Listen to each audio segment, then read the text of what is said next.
Hi, my name is YK, currently an orthopedic medical officer. I previously did my Cambridge A-levels at DISTED back in 2008. I subsequently went on to complete my medical studies at PMC RCSI and became a doctor.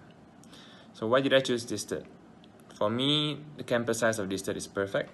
It's not too big, not too large. A campus too large would definitely provide too many distractions and hinder me from completing my goal, which was to complete A-levels in the soonest possible way. Secondly, I think that the labs and study material available, they're all very good, and this will help students prepare for their exams. And I think the greatest strength of this that lies in the lecturers. They're all kind, always approachable, ready to help when needed.